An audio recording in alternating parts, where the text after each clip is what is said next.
intervention sur le corpo working, le concept d'action logement pour les télétravailleurs du secteur privé. Et enfin, ça y est, l'année prochaine, les premiers lieux vont sortir. Donc du coup, on est heureux de vous avoir aujourd'hui parce que ça a été un projet très vaste, très prenant, qui est toujours très prenant d'ailleurs.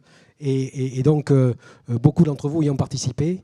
Et aujourd'hui, c'est aussi l'occasion qu'on a trouvée pour remercier ceux qui ont participé à des moments clés du projet et qui ont permis que ça se passe. Parce que ce n'était pas gagné au départ. Il a fallu qu'il y ait des gens qui s'engagent quelquefois sans être sûrs d'arriver au bout. Et c'est la magie du projet, de l'entreprise, d'avoir des partenaires qui croient au début et qui nous permettent d'avancer. Donc, on va aujourd'hui vous faire une présentation en 3 temps.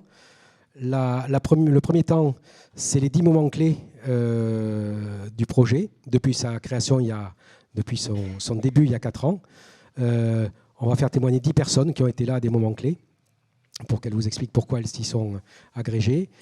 Ensuite, nous avons, avant l'ouverture des premiers lieux, nous avons déjà un laboratoire qui est en cours d'expérimentation, puisque nous avons un site à Blagnac dans lequel nous avons des salariés de Continental, d'ACA et de Milan Presse. Et j'en profite pour remercier les représentants de ces 3 sociétés qui ont participé à l'expérimentation. Et donc, ces salariés sont dans un espace qui est une préfiguration de ce que seront les espaces que nous allons créer. Et ils commencent à travailler ensemble pour effectuer leur télétravail dans ce site. Et donc, nous avons Jean-Julien Urbain qui est ici, qui a participé au projet dès le début et qui s'occupe des sujets d'ergonomie au travail notamment. Et ces gens-là travaillent ensemble dans un lieu qui ressemble au futur lieu de corpo working. Et on les observe pour voir ce qui fonctionne, ce qui ne fonctionne pas, ce qui manque, ce qui fait qu'ils vont rester comme ça pendant 3 mois dans ce lieu. Et quand on ouvrira les premiers lieux l'année prochaine, eh bien, nous aurons déjà un retour d'expérience sur ce qui s'est passé. Et donc Jean-Julien a déjà 15 jours, 3 semaines de recul sur le sujet. Il vous donnera quelques éléments sur comment se passe l'expérimentation. Et puis enfin, on vous présentera les 2 premiers lieux. Les 2 premiers lieux qui vont sortir. Donc le premier à Gimont dans le Gers et le deuxième, la Cité des Chercheurs en plein centre de Toulouse. Donc voilà le programme. Il y aura 2 interruptions pour la régie. Il faut que je change. Merci. Il y aura 2 interruptions pour la régie. Donc à l'issue de la première séquence, on va s'interrompre une dizaine de minutes, mais on pourra échanger. Ça sera l'occasion d'échanger. On sera offline, mais on pourra échanger pendant ce temps-là. Et puis ensuite, après la présentation de Jean-Julien, on aura également un petit stop avant de passer à la présentation des sites. Voilà, donc je remercie tout le monde et je remercie particulièrement Anne qui est à mes côtés sur le projet et je vois que la salle est pleine et c'est en grande partie grâce à elle parce que c'est elle qui vous a relancé, qui vous a appelé, qui vous a convaincu de venir et je salue son travail qui a été quelquefois ingrat mais très payant et qu'elle fait avec beaucoup d'enthousiasme sur le projet depuis qu'elle a rejoint le projet. Donc on va faire avancer la présentation. Donc, de sa naissance à la livraison des premiers projets, les 10 étapes clés,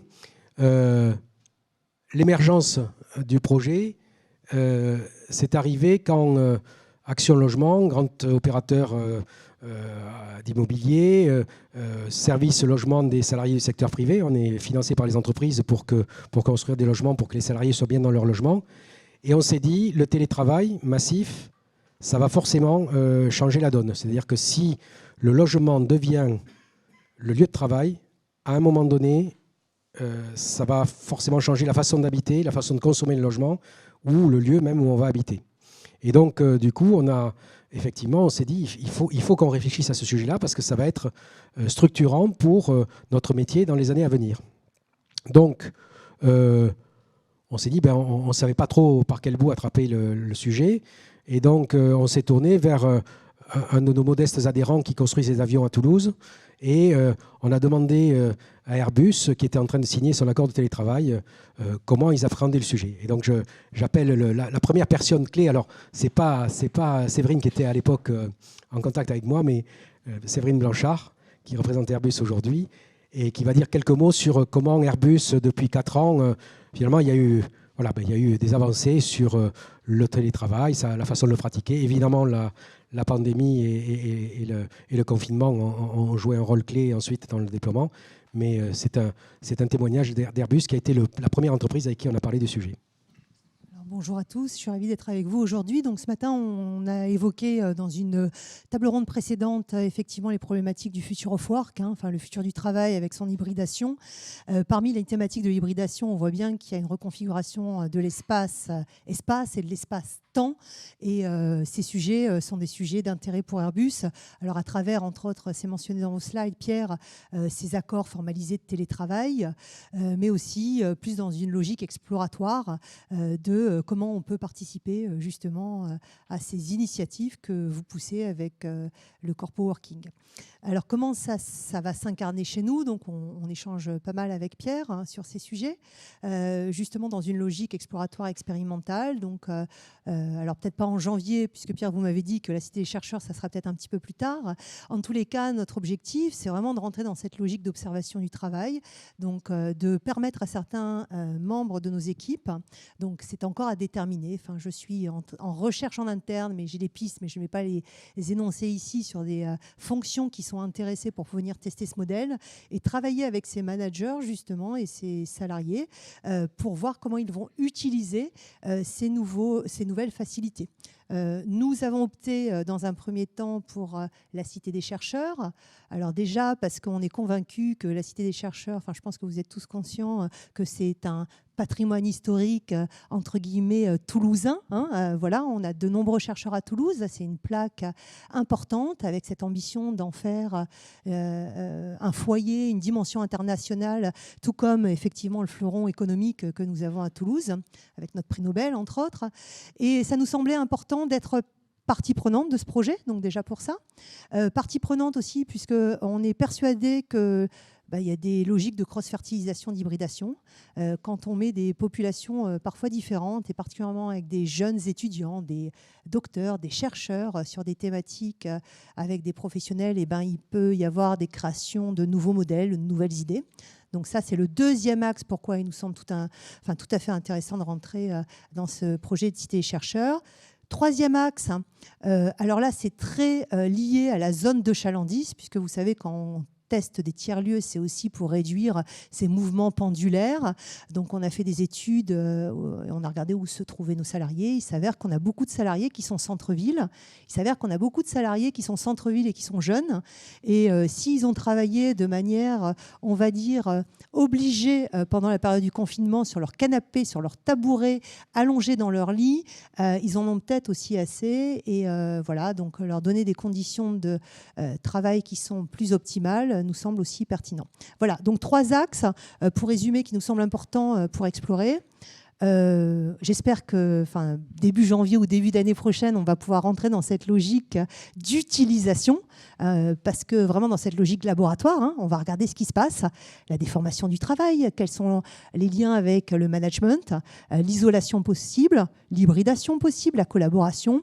Est-ce que les gens consomment vraiment, alors j'aime pas le thème consommer, mais vont fréquenter ces espaces, à quelle fréquence, sous quelle modalité, individuellement, collectivement, qui sont pour nous des enjeux assez primordiaux. Et puis après, derrière, l'objectif, c'est aussi de regarder comment ce modèle pourrait potentiellement monter à l'échelle, à savoir que je sais qu'Action Logement a aussi des velléités, même si c'est partie du territoire toulousain, d'étendre ce type de modèle de manière un peu plus large au niveau du territoire français. Voilà.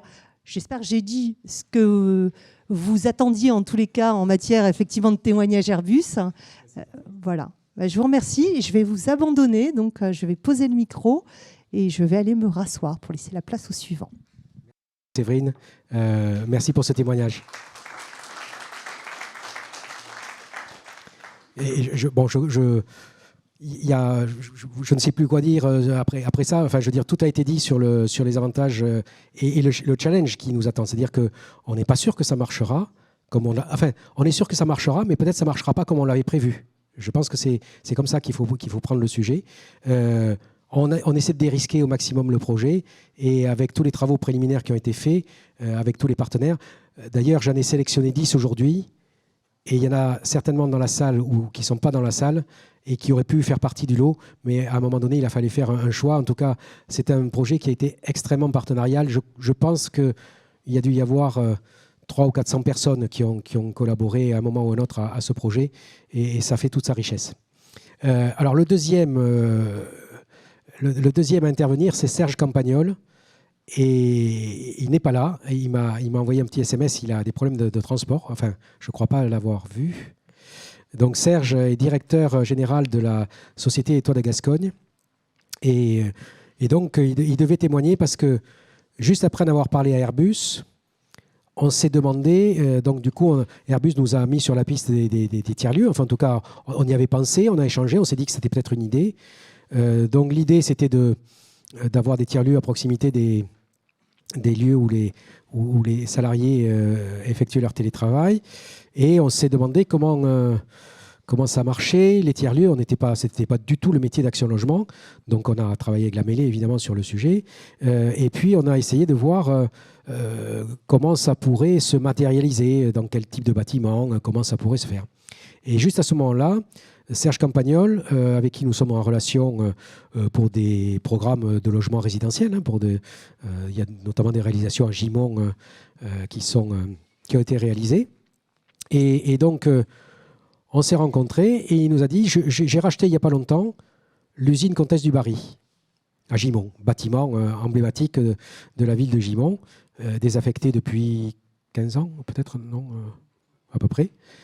Et donc, il y a un espace magnifique, un lieu industriel à réemployer. Les architectes adorent ça. Et donc, il y a possibilité de faire vraiment quelque chose de magnifique. Et donc, il m'a dit, j'ai pensé qu'il y aurait peut-être une activité tertiaire à réaliser dans ce lieu-là. Et donc, à partir de là, on a commencé à travailler avec lui en prenant comme hypothèse, parce que c'est bien de réfléchir à ces sujets-là dans le vide, mais c'est quand même mieux quand on les incarne.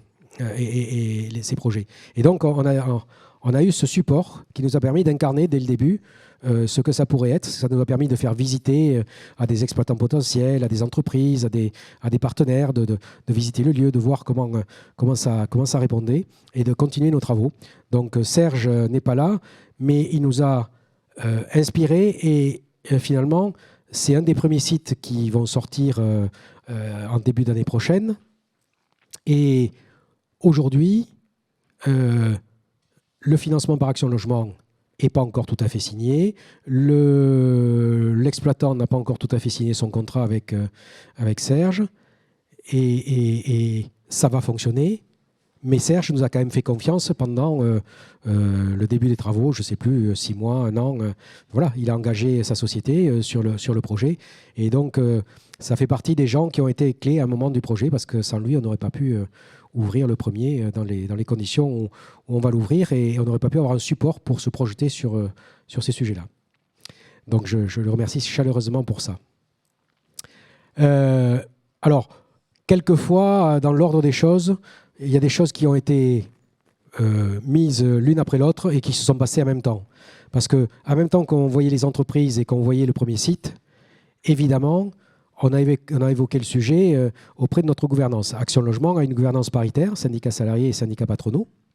Et donc, du coup, on a évoqué ce sujet avec notre gouvernance, sujet qui, évidemment, n'était pas forcément un sujet logique évident pour Action Logement, puisque nous, on s'occupe du logement et le télétravail bouleverse la donne. Et donc, on a demandé à notre gouvernance ce qu'elle en pensait. Et effectivement, aujourd'hui, je vais demander à Alexia Caillou, qui est parmi nous. Ah oui, pardon, je ne voyais plus. Alexia, donc, qui est vice-présidente du comité régional Action Logement, qui représente la CGC au sein de notre gouvernance.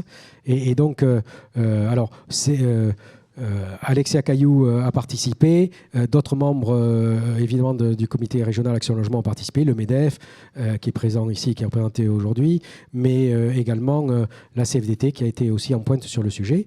Et donc, voilà, Alexia va vous indiquer les quelques facteurs clés qui ont fait que la gouvernance nous a demandé de travailler sur ce sujet. Bonjour bonjour à toutes et à tous. Donc oui, effectivement, la gouvernance d'Action Logement s'est lancée dans ce projet.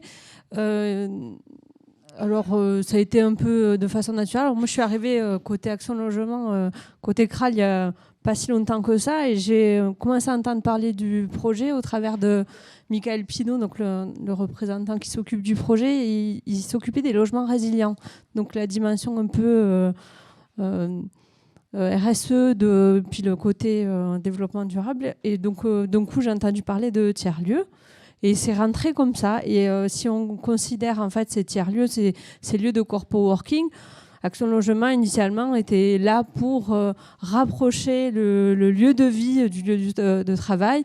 Et la réflexion s'est faite au niveau de l'ensemble des membres du CRAL, donc autant les organisations des salariés que des organisations patronales, de se dire oui, effectivement, il y a tout son sens de rapprocher en fait le lieu de travail au travers des corpo working, des lieux de vie. Ça permettait de faciliter aussi, de diminuer les déplacements. Donc ça a un impact sur tout ce qui est développement durable avec la consommation du carburant.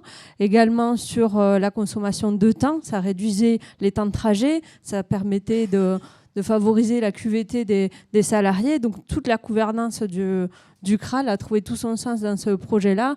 Et c'est moi qui suis là aujourd'hui, mais je pense que n'importe lequel membre du CRAL aurait pu porter cette voie-là.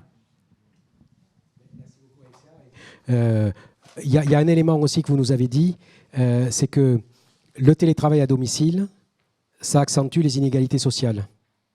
Et donc, ça faisait partie aussi des motivations, notamment de Michael au début. C'était de dire, quand on pratique le télétravail chez soi et qu'on est mal logé, c'est la double peine d'être mal logé et mal dans son logement, encore plus longtemps quand on pratique le télétravail. Donc, du coup, le fait d'avoir des tiers-lieux co-conçus par les partenaires sociaux, ça permet de pouvoir effectuer son travail tout près de chez soi, mais dans des bonnes conditions, dans des conditions optimales de confort. Duré depuis, on a commencé en 2017, mais on a vraiment accéléré et compris la nécessité quand on a vu la crise sanitaire arriver. Et ça nous a encore plus motivés, on n'en avait pas besoin, mais on a vraiment compris la nécessité de développer ce genre de lieu, quoi. Merci beaucoup, Alexia, pour ton témoignage.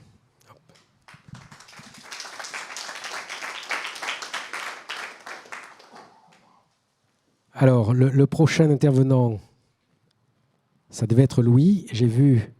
Ah, Édouard. Voilà. Donc, tu es le remplaçant de Louis, c'est ça? Bon. Merci, Édouard.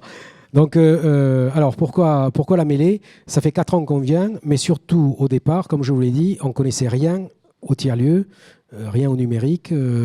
D'ailleurs, au numérique, on connaît un peu plus, mais voilà. Mais surtout, on a eu avec la mêlée et avec Édouard notamment, une acculturation au fonctionnement des lieux, au modèle économique, aux enjeux qu'il y avait derrière tout ça, un sourcing de ce qui existait. Et donc, c'est la mêlée numérique qui nous a permis aussi de progresser dans notre connaissance du sujet et de pouvoir concevoir et de pouvoir appréhender quelque chose de plus global et surtout qui ne soit pas décorrélé complètement du sujet.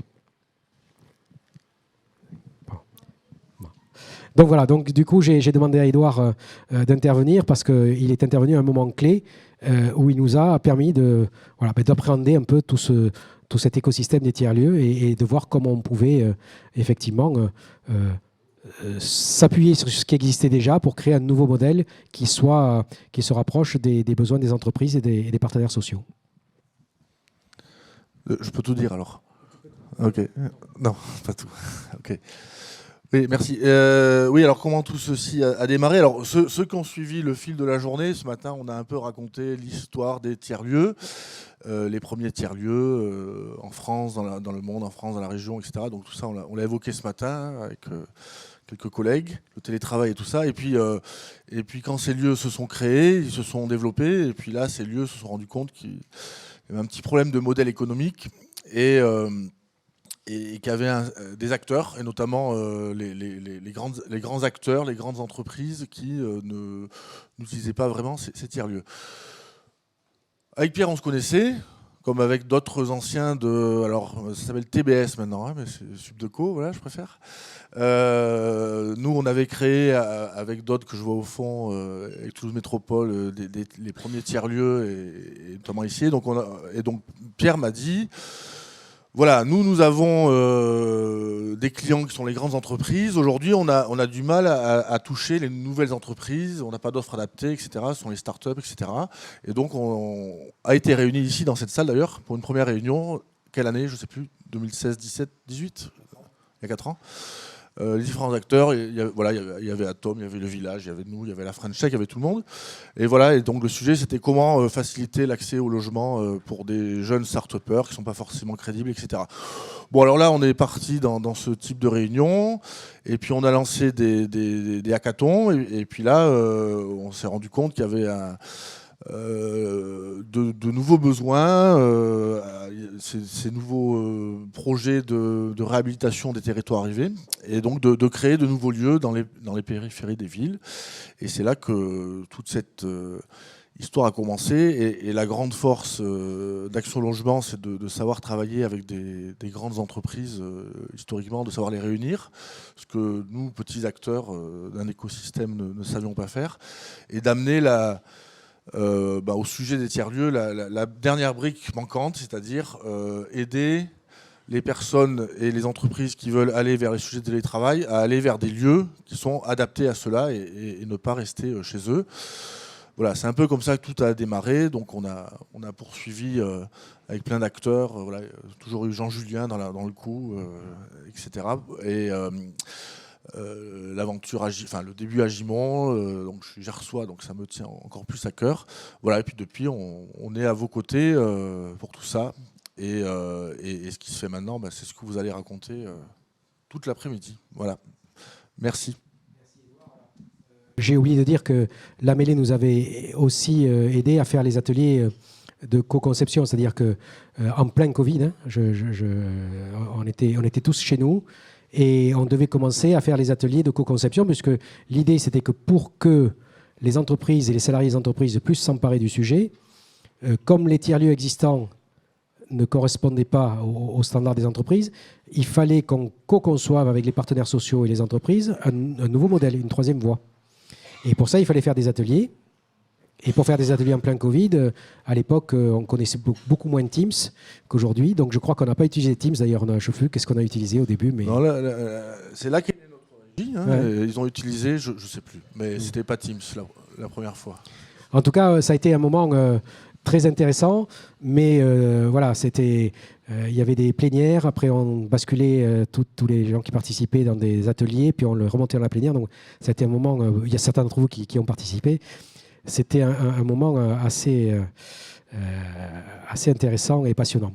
Donc la mêlée nous a accompagnés là-dessus. On continue à venir à la mêlée tous les ans pour faire part de l'avancée des projets. Et cette année, c'est la dernière fois avant l'ouverture des lieux.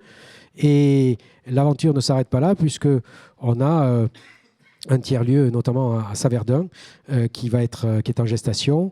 Et la mêlée potentiellement pourrait exploiter les lieux. C'est un modèle un peu particulier parce qu'on est un peu plus loin de la métropole que sur les autres lieux, donc on a moins de potentiel de télétravailleurs, et donc on va faire un lieu qui va avoir la même surface minimale pour amortir les coûts de production et les coûts d'exploitation surtout, mais on va hybrider entre un lieu corpo working destiné aux télétravailleurs des entreprises de 50 places et puis d'autres activités, un coworking classique, et puis d'autres activités qui vont venir se greffer. Et donc l'idée, c'est de créer un écosystème coopératif à Saverdun, chose que sait faire à merveille la mêlée. Merci Édouard.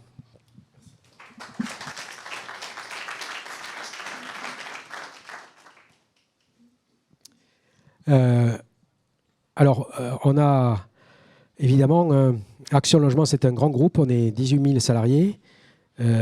Ce projet est un projet qui a une ambition sociétale, qui est un projet assez important. Il a démarré ici en Occitanie, et néanmoins, ici en Occitanie, l'équipe projet est assez restreinte, puisque aujourd'hui, il y a deux personnes et demie qui travaillent sur le sujet, plus les équipes qui travaillent marginalement. Et donc, Du coup, c'était difficile de monter un projet de cette ampleur sans se faire accompagner par des gens dont c'est le métier.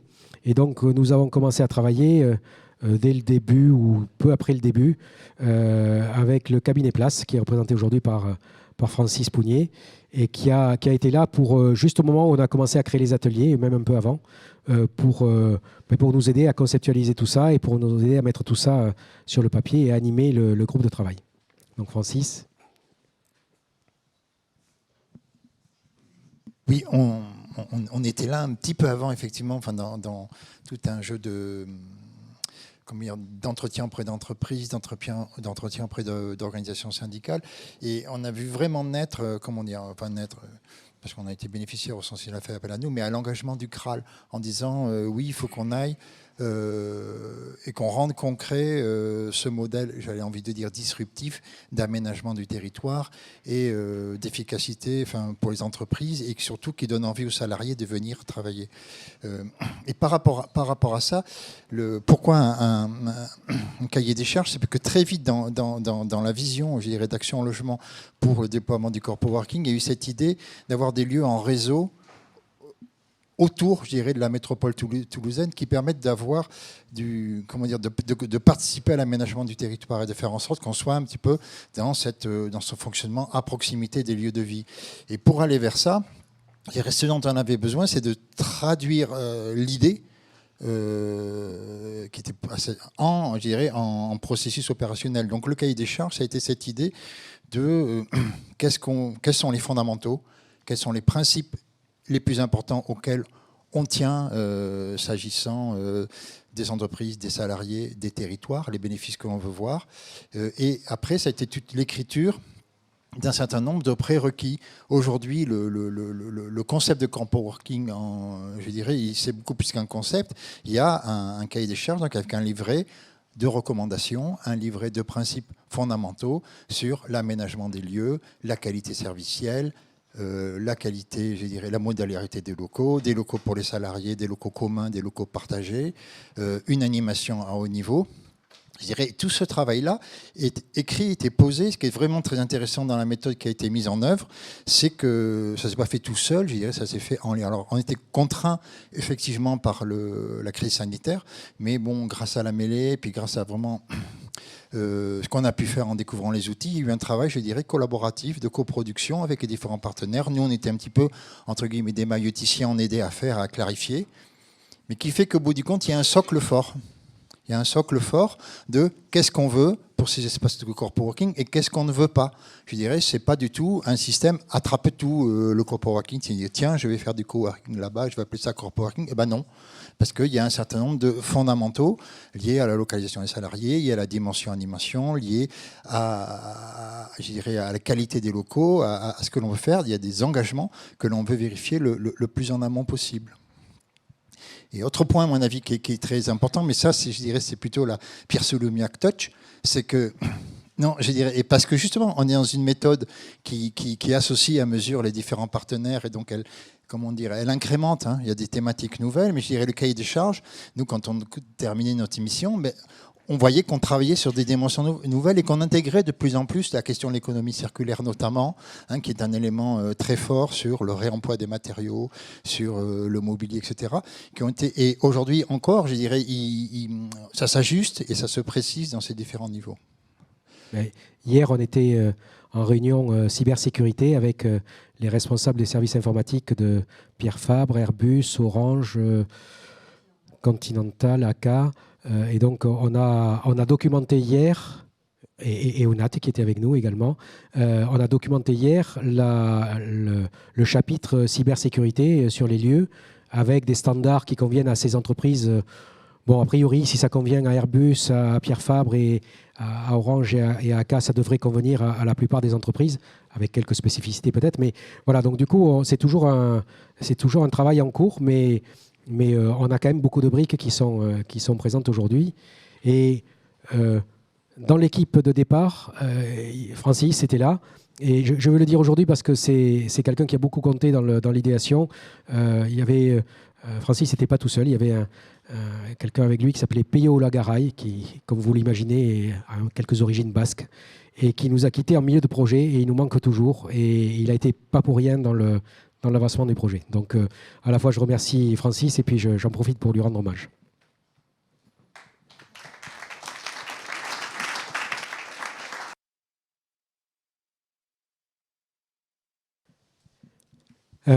Alors on arrive maintenant à un autre moment du projet, c'est que une fois qu'on a parlé avec les entreprises, qu'on a parlé avec les partenaires sociaux, qu'on a co-conçu le cahier des charges, qu'on a fait tous ces travaux. Tu t'en vas pas? Tu t'en vas? Non mais tu peux passer tout de suite si tu veux.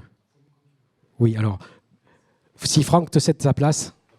Bon, allez, Jean-Julien, je préfère que tu présentes le projet. Donc on va inverser l'ordre de passage. Donc c'est Jean-Julien Urbain. Alors juste en 3 mots, Jean-Julien nous a rejoint, donc il va se présenter, à un moment où on a, alors d'abord sur les ateliers de travail, mais ils sont venus me voir avec son équipe pour dire, avec Paul et avec Julien, pour me dire il faut qu'on donne une autre dimension à ce lieu, notamment dans l'économie et la fonctionnalité, notamment dans la coopération territoriale. Et donc, c'est eux qui nous ont embarqués dans ce sujet, et c'est grâce à eux qu'on a été en contact avec l'ADEME et qu'on a été sélectionnés par l'ADEME sur le projet Coopter. À toi. Merci et désolé de faire cette introduction un peu poussive. Donc j'avais préparé un texte pour que tu puisses le lire et présenter en fait ce qu'on avait juste à dire, ou en tout cas ce qu'on voulait partager en fait avec vous. Donc ce que je veux partager en fait, c'est un groupe. On appelait ça, cette expérimentation, le bureau près de chez vous. Et l'idée c'était aussi au travers de 2 associés dans le projet qui sont Picaya et Ergonova, donc société d'ergonomes et de transition économique. Ça a été d'accompagner en fait le projet d'action logement autour en fait de ces évolutions, cette nouvelle ère finalement du rapport au travail qu'a très bien décrit tout à l'heure Séverine Blanchard. Et c'est aussi de se dire qu'en fait, ce qu'on doit observer autour de ça, c'est vraiment cette notion de travail. On est loin, en tout cas pour nous, d'une dimension de lieu.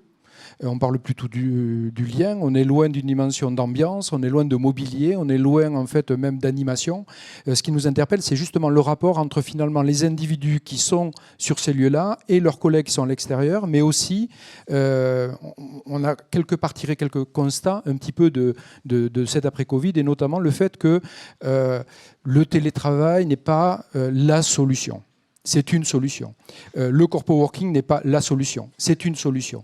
C'est tout un tas de dispositifs finalement qui vont se mettre au fur et à mesure quelque part au service des collaborateurs aussi des entreprises pour leur bienfait, mais en même temps pour pouvoir, et c'est là tout, on va dire tout l'aspect stimulant de quelque part de ce que nous a proposé Action Logement, stimulant et innovant socialement. D'ailleurs, il y a une baseline reconnue d'utilité sociale, c'est de se dire qu'en fait, on va, au travers de ça, rapprocher en effet le travail du domicile, mais tout en observant ce qui se passe en fait au travail. Et lorsqu'on dit ça, c'est de se dire qu'on va réinterroger des notions comme l'autonomie en fait d'un salarié, sa plasticité à s'adapter, sa plasticité ou sa capacité en fait à se brasser en fait avec d'autres personnes ou d'autres entreprises. On a parlé tout à l'heure d'hybridation, mais c'est quoi l'hybridation? Parce qu'en fait, aujourd'hui, on a l'impression, au travers de certains mots, de maîtriser les choses, alors qu'en fait, j'ai juste l'impression qu'on navigue un peu dans le flou. Et on a tendance à accélérer en prenant des positions assez rapidement, alors qu'on n'a pas encore forcément les retours. Et la chance que nous avons, grâce à Action Logement, c'est de pouvoir observer ça. Et tout simplement pourquoi? Parce que autant on pourrait l'observer dans les entreprises, mais c'est très compliqué d'aller observer en fait un collaborateur chez lui. Donc pour tirer certaines conséquences, ou en tout cas certains effets, et évidemment les effets utiles, comme les effets inutiles d'ailleurs, ça nous semblait intéressant de lancer en effet cette expérimentation avec les entreprises, avec les salariés de ces entreprises, avec aussi des gens qui peuvent être sur place et à distance, et de voir finalement qu'est-ce qui se joue dans ces notions entre guillemets de collaboration, parce que la collaboration c'est peut-être aussi un mot valise, et souvent on a trop souvent confondu peut-être collaboration et coprésence.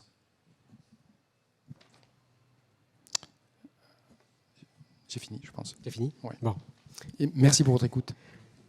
Merci beaucoup, Jean-Julien.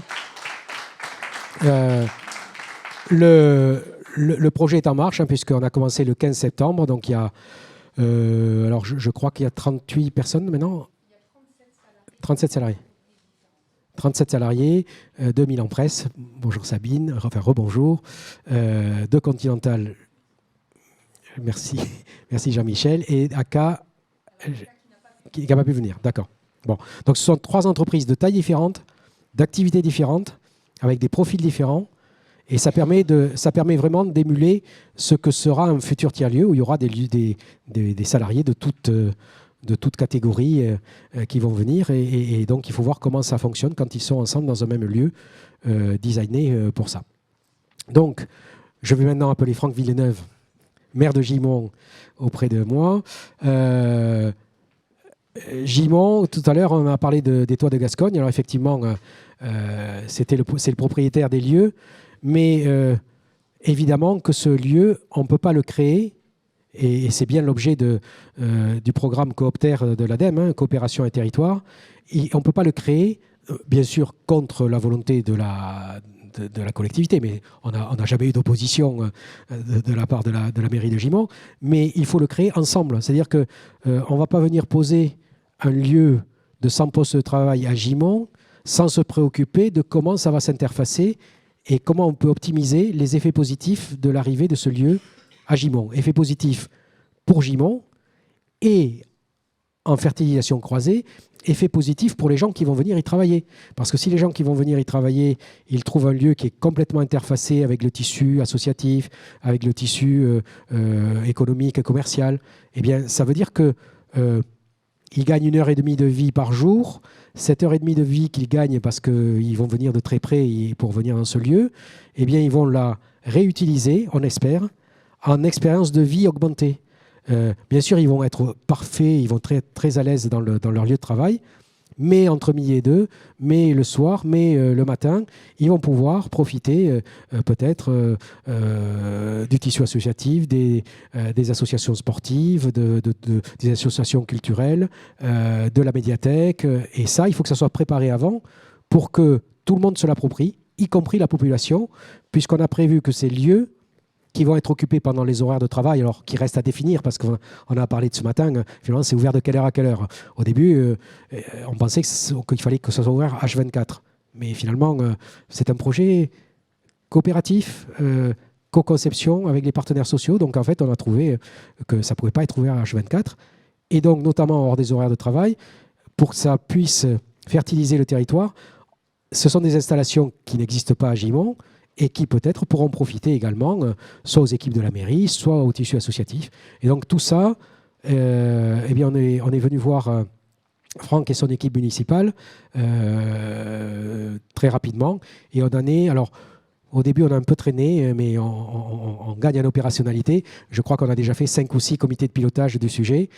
Au début, c'était un peu exploratoire. Et maintenant, on est rentré dans une phase beaucoup plus active et à la grande...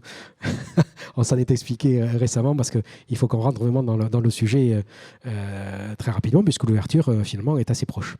Donc, je laisse la voix du maire de Gimont vous expliquer ce qu'elle en pense. C'est que d'honneur. Merci beaucoup, Pierre. Vous dire quand même que le bâtiment et les travaux avancent bien. En étant à Gimont tous les jours, bien sûr, ça devrait s'ouvrir dans pas très longtemps. Donc, vous pouvez être rassuré là-dessus. Pierre, merci beaucoup. Merci à Action Logement d'avoir retenu notre commune, modeste commune, qui est en devenir, effectivement, puisque si on regarde sa géographie et sa positionnement par rapport à la métropole, on se situe à peu près à 50 km et on sera demain à une petite demi-heure de Toulouse, et du centre de Toulouse. Donc voilà. On dispose d'une gare avec des voyages, je dirais, à raison de 10 par jour, partant de Matabio, bien évidemment. Donc on est une commune qui est très très bien irriguée maintenant. Commune de 3100 habitants qui a une projection dans les 15 ans à venir de 4500 à peu près habitants. On va prendre à peu près 1000 habitants de plus. Donc, nous nous organisons, bien évidemment, pour accueillir toute cette nouvelle population. Le projet du coworking s'intègre totalement dans notre démarche, dans notre dynamique. une municipalité jeune qui vient d'être élue, il y a à peine 2 ans. On a pris à bras le corps pas mal de sujets, notamment l'économie. Je suis accompagné aujourd'hui par M. Simon Siminato, adjoint chargé de l'économie, et de Nathan Villeneuve, chargé à la Comcom de la dynamique et du développement économique. Donc c'est un projet qu'on prend très au sérieux et qu'on accompagne communes et communautés de communes, puisqu'on considère que c'est quand même un projet de territoire. Un petit historique, la Comtesse du Barry, vous vous souvenez peut-être de la marque, c'est une marque qui fabriquait, c'est la première fabrique de foie gras en boîte de conserve. Bon, c'est comme ça, c'est étrange, mais ça a mené quand même à peu près 450 salariés sur la commune. Donc un bassin d'emploi important qui a disparu il y a à peu près une dizaine d'années, acheté par le groupe Delpera, vous l'avez peut-être suivi ou pas, peu importe.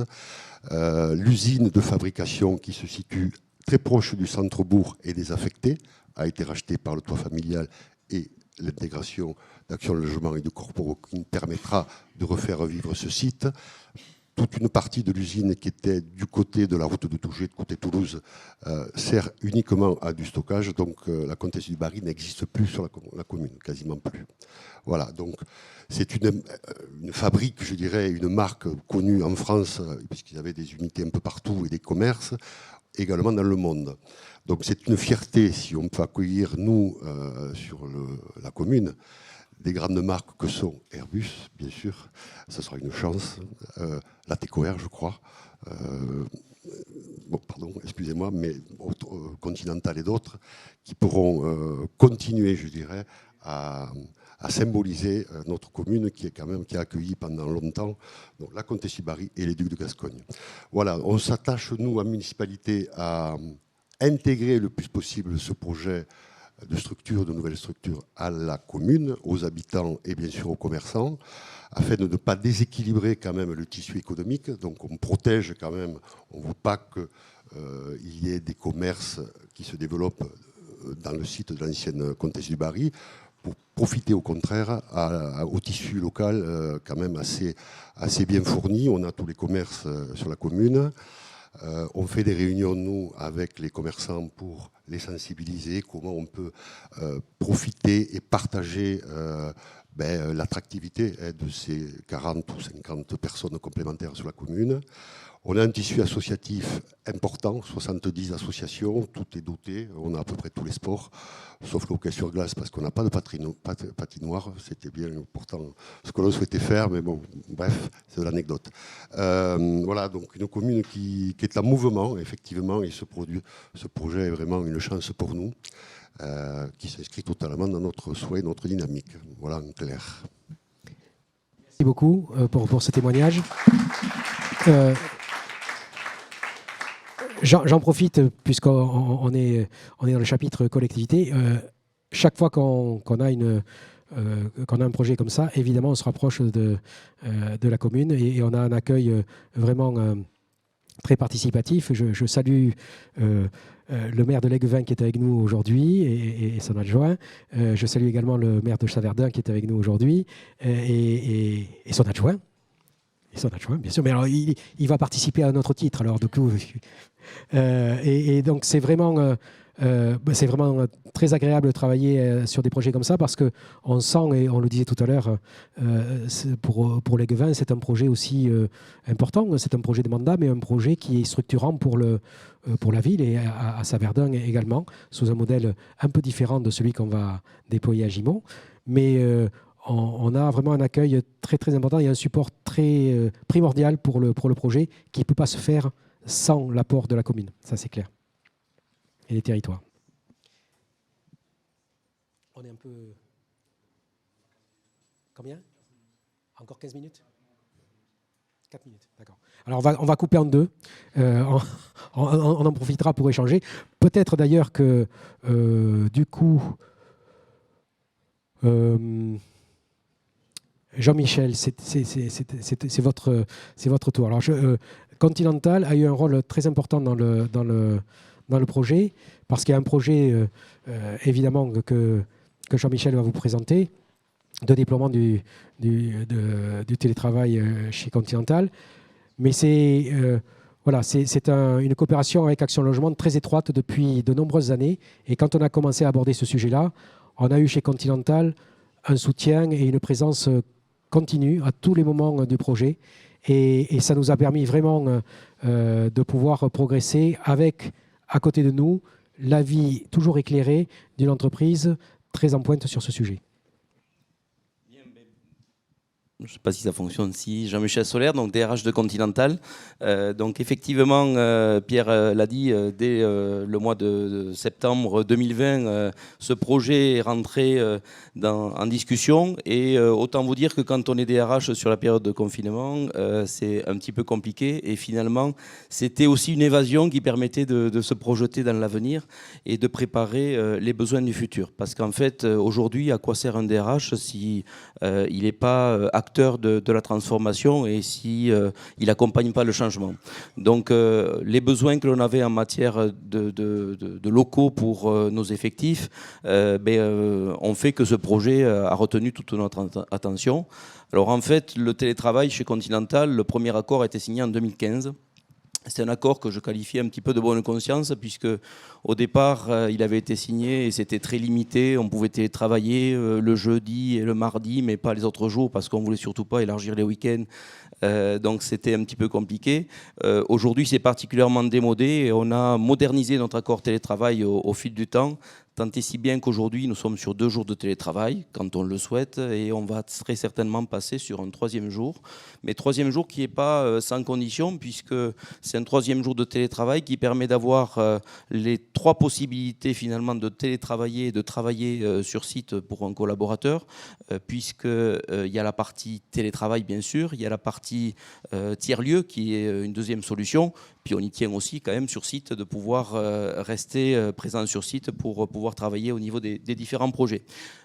Donc là, cette partie-là, elle s'inscrit dans un gros projet qui s'appelle Smart Office en ce qui concerne Continental, dans lequel on veut proposer toutes ces solutions qui soient complémentaires parce qu'on l'a dit, on ne va pas revenir sur les avantages des tiers-lieux. Il n'y a rien de plus inégalitaire que la façon dont on est installé chez soi et donc on est particulièrement attentif à ça et ces tiers-lieux permettent d'avoir un standard mais éventuellement aussi d'autres aspects comme le fait de ne pas être isolé parce que c'est assez compliqué de pouvoir télétravailler seul chez soi parfois pour certains.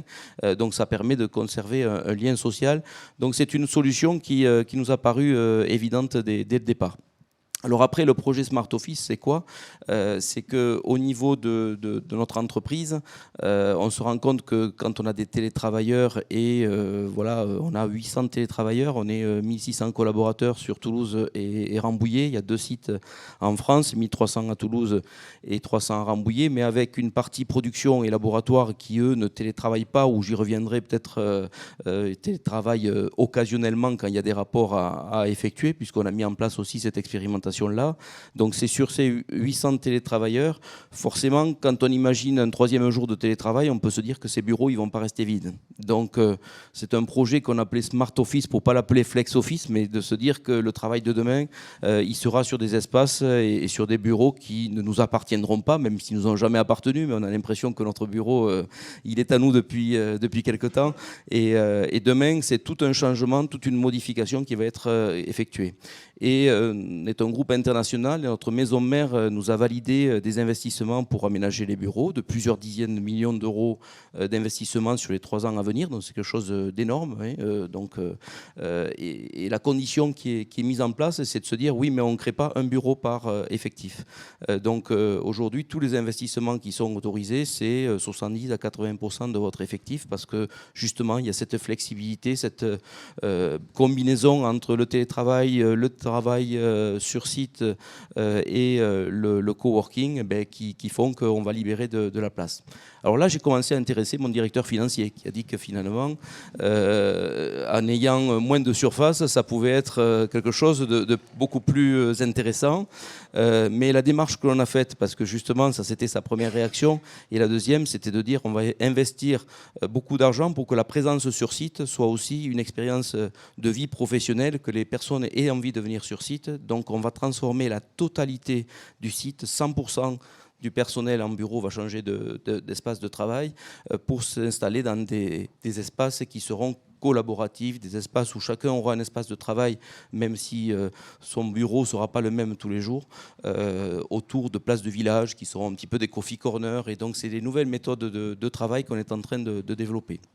Donc, on a été acteur dès le départ.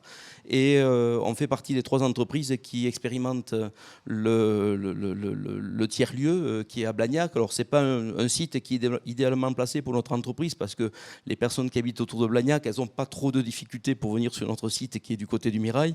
Mais l'intérêt d'avoir justement dans l'idée autour de Toulouse, et ceux qui sont venus ce matin ont vu les difficultés que l'on avait pour pouvoir rentrer dans la métropole, l'idée nous a paru intéressante parce qu'elle s'inscrivait dans une démarche qui est à la fois sociale et sociétale, mais également environnementale. Vous savez que la partie développement durable, c'est les sujets sur lesquels les entreprises se penchent de plus en plus. Et le fait de ne pas passer non plus tout son temps dans les bouchons à polluer avec vos véhicules, etc., c'est aussi une réflexion qui est rentrée dans la démarche. Et donc cette phase expérimentale, on a 17 salariés qui y participent. Donc sur des jours, on est resté très très souple par rapport à ça. Ils sont un petit peu nos cobayes, j'aime pas dire effectivement ça, mais c'est de voir un petit peu le contexte futur et de se dire comment on va travailler en termes d'équipement, en termes d'infrastructure sur les équipements de demain. Et en tout cas, les premiers retours, c'est que 15 jours, on attend encore, mais les premiers retours sont très positifs. Voilà, les 3 entreprises qui y sont, je pense que c'est pareil pour Milan Presse et pour ACA. Donc c'est une belle expérience que nous a permis de vivre Action Logement et qui nous permettent de nous projeter très certainement sur ce type d'organisation pour le futur.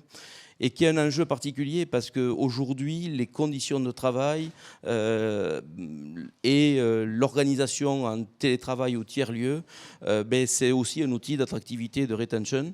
Et c'est les difficultés qu'on a dans nos entreprises pour pouvoir attirer et recruter. Et donc, ça sera les éléments supplémentaires qui nous permettront d'avoir toutes les chances de récupérer les meilleurs talents ou de garder ceux qui sont déjà dans l'entreprise. Et pour vous donner une idée, on doit faire face à une forte évolution de nos effectifs puisque sur l'année 2000, d'ici fin 2023, j'aurais recruté 300 à 350 ingénieurs supplémentaires.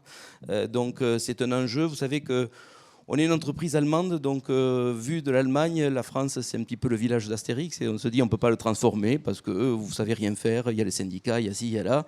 Et bien là, on leur prouve qu'on est plus fort qu'eux.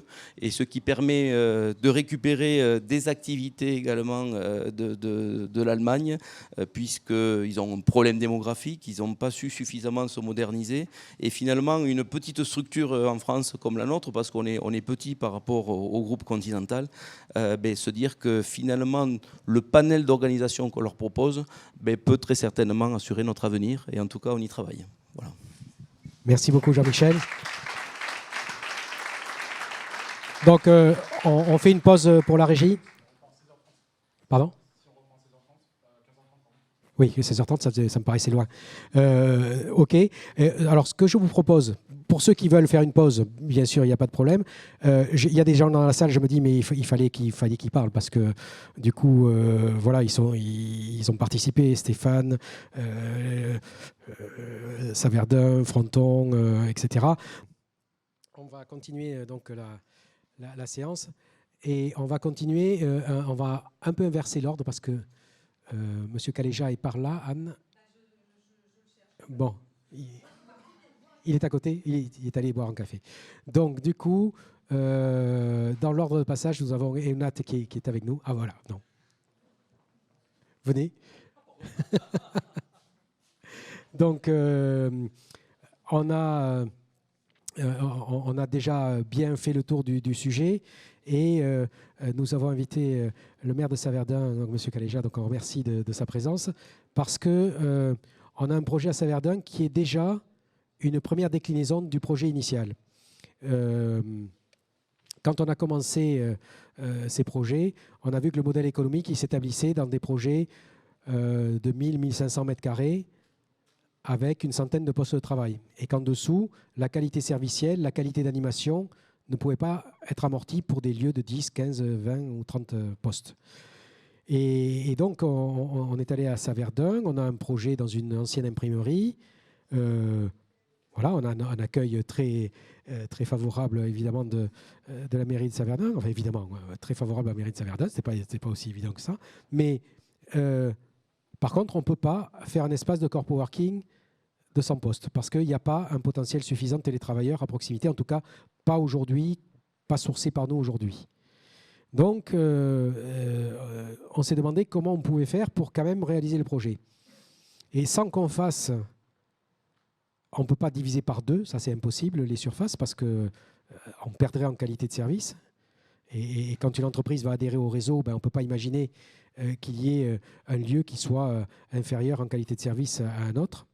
En revanche, on a travaillé beaucoup avec la mairie, dans le cadre de Coopter, avec les services de la mairie, pour chercher un modèle qui sera un modèle hybride, où on aura quand même une surface de 1000 mètres, voire 1500 mètres carrés. Enfin, on n'a pas encore défini le projet architectural. Mais en tout cas, l'idée, c'est que Action Logement prenne une surface de moitié. Donc, on aura 50 postes de coworking fléchés pour les télétravailleurs des entreprises qui sont associées au projet. Et puis, on aura une deuxième partie où il y aura un espace de coworking classique pour les travailleurs indépendants, les startups, etc., qui n'existe pas aujourd'hui à Saverdun. On a des entreprises qu'on a, avec l'aide de la mairie, qu'on a sourcées, qui peuvent éventuellement s'implanter et y faire leur site domicilié.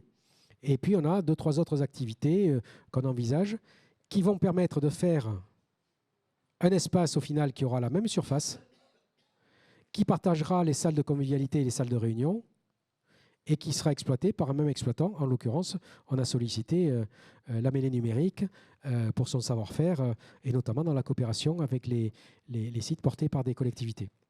Et donc, du coup, c'était très intéressant, je pense, aujourd'hui de faire témoigner M. Kaleja sur ce projet-là, parce que ça nous permet, on a bien vu qu'il faut qu'on maille le territoire.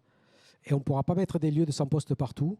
Donc ça nous permet de mailler un peu plus finement et un peu plus loin dans le territoire, d'avoir des postes comme ça, des projets qui sont hybrides et qui nous permettent d'avoir des implantations qui gardent la même qualité tout en ayant un nombre de postes coworking inférieur.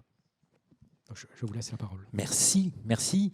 Bonjour mesdames, messieurs. Voilà, je suis venu avec Jean-Michel Solaire, qui est adjoint au maire à Saverdun. Saverdun, on est une équipe jeune et dynamique. Il n'y a pas très longtemps qu'on est élu, ça fait que 20 ans.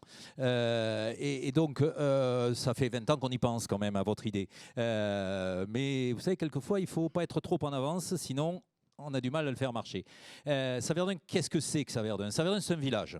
Un village qui fait 5000 habitants. Et le mot village est très important. Retenez-le bien. Village, c'est un endroit où les gens se parlent, échangent, s'engueulent, mais se connaissent. Alors que dans la ville, c'est l'indifférence et ça n'a aucun intérêt. En tout cas pour nous. Si, madame, je suis désolé, mais ça n'a aucun intérêt pour nous, parce que chez nous, c'est un des éléments fondamentaux de la qualité de vie. Voilà, donc à Saverdun, on a misé sur la qualité de vie. La qualité de vie, il y a aujourd'hui trois éléments qui nous paraissent très importants, que l'on développe à fond. C'est la culture. Il n'y a que 4 centres culturels à Saverdun.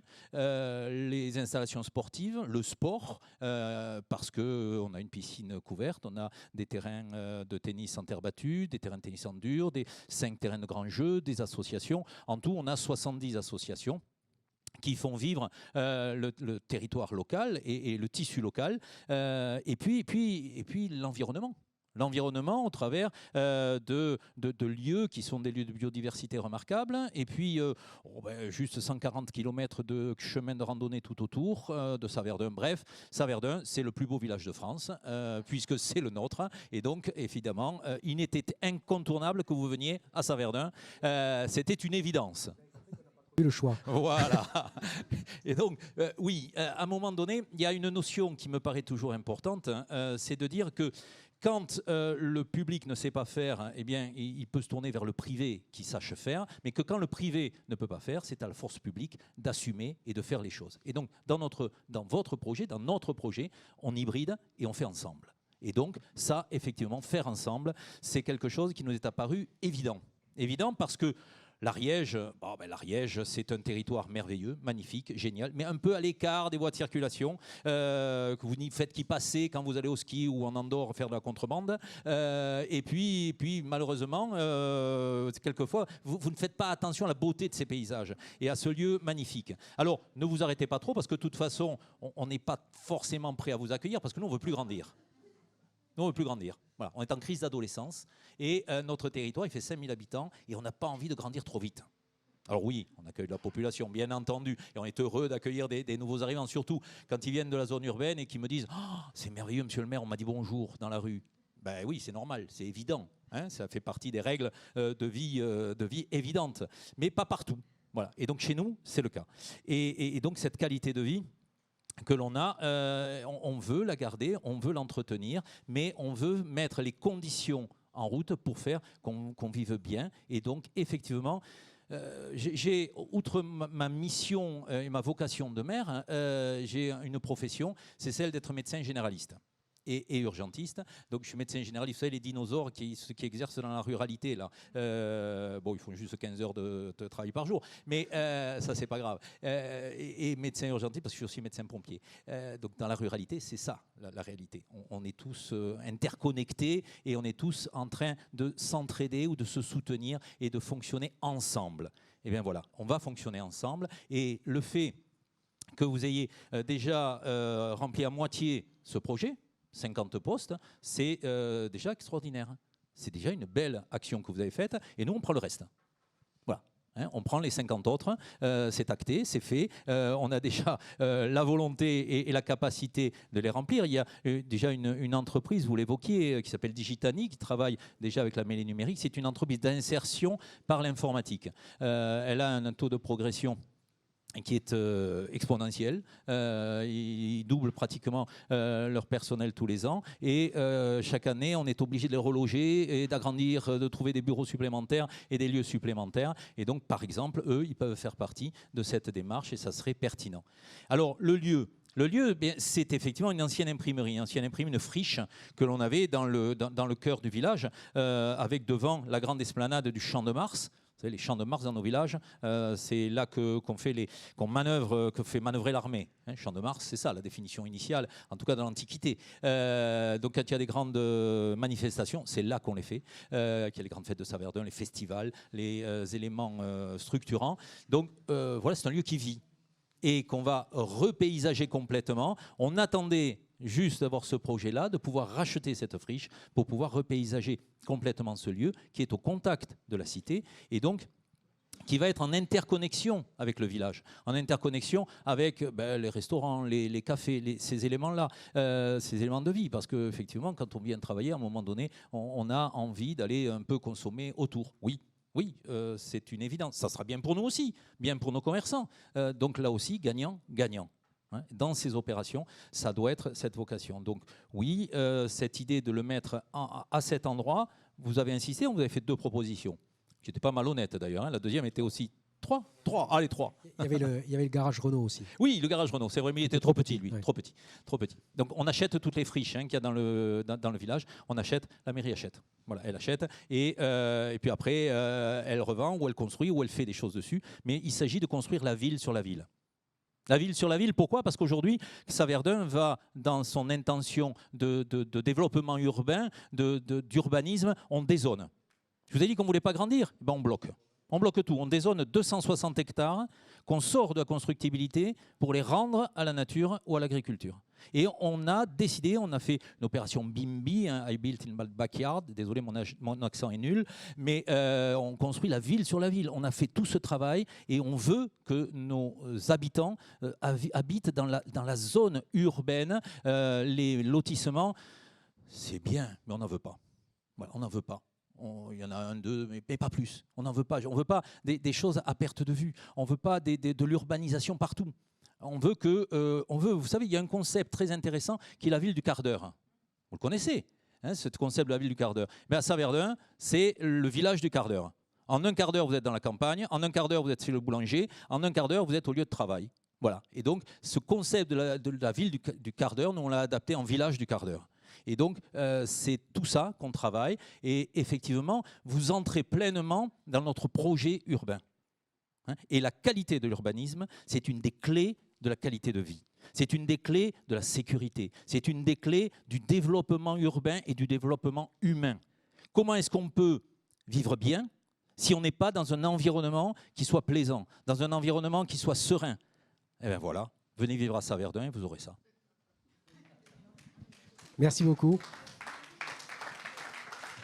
Alors, pour ceux qui veulent vivre à Saverdun, on peut aussi vivre donc, à Fronton et à Léguevin.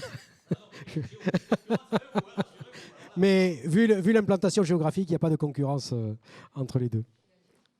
Et à Gimont, bien sûr. Donc, on a beaucoup travaillé.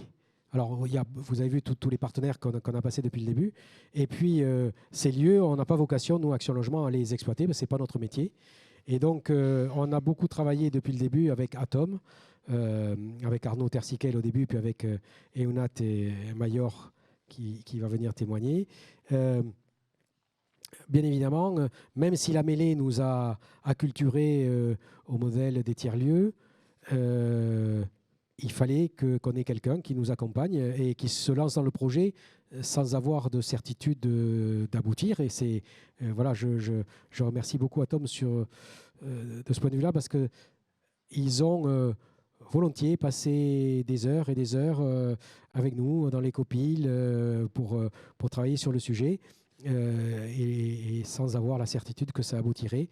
Mais c'est grâce à eux qu'on a pu avancer dans certaines circonstances. Donc du coup, voilà, soyez-en remerciés aujourd'hui. On a travaillé sur 2 sites, sur la Cité des chercheurs, puisque vous étiez déjà en contact avec Cité Jardin sur le sujet, et puis sur Gimont.